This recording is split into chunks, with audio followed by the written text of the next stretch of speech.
Udah.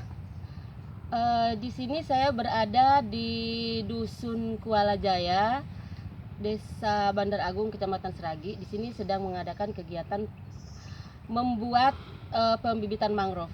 Nah, teknik pembibitan mangrove ini pertama adalah pemilihan lokasi.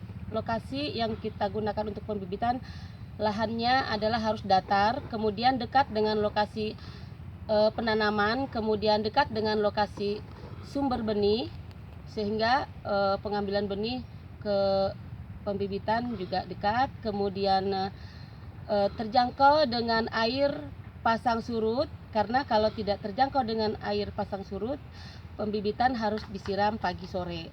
Kemudian pembibitan ini harus bebas banjir dan angin kencang, kemudian dekat dengan pemukiman rumah penduduk, sehingga tenaga kerja yang untuk kita pakai untuk pembibitan mudah.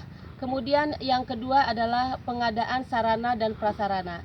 Pertama adalah membuat bedengan, kemudian pemasangan naungan, kemudian membuat jalan kontrol atau jalan pemeriksaan, kemudian gubuk kerja, instalasi penyiraman, kemudian saluran drainase. Yang ketiga adalah pelaksanaan. Nah, pelaksanaan ini yang pertama adalah kita mengisi media tanam tanah ke polybag atau bekas aqua yang kita lihat tadi.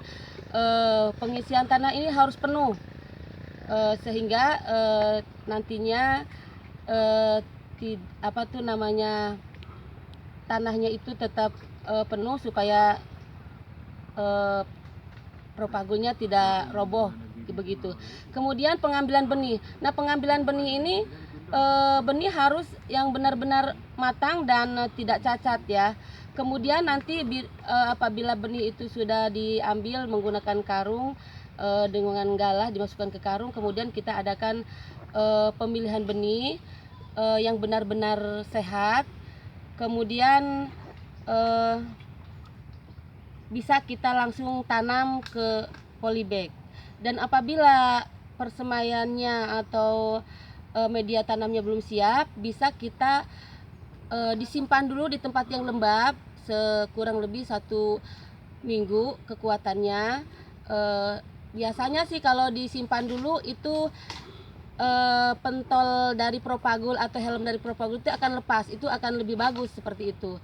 Kemudian apabila propagul sudah siap, bisa kita langsung tanam ke polybag di bedengan seperti itu.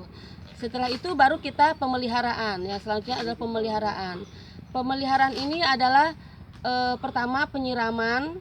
Apabila tidak terkena air pasang surut, pembibitan ini kita lakukan penyiraman pagi dan sore. Kemudian pengendalian hama. Biasanya hama pada pembibitan mangrove itu adalah kepiting.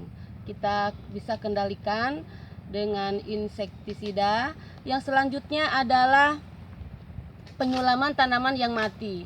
Kemudian pemeliharaan selanjutnya adalah membuka paranet sebulan sebelum ditanam seperti itu. Kemudian yang selanjutnya adalah yang kelima adalah seleksi bibit. Apabila bibit itu sudah siap ditanam ke lapangan, kita seleksi dulu. Kita utamakan adalah tanaman yang sehat. Kenapa? Karena untuk mengantisipasi terjadinya kematian tanaman atau bibit di lapangan. Itu saja yang dapat saya sampaikan tentang pembibitan tanaman mangrove. Terima kasih.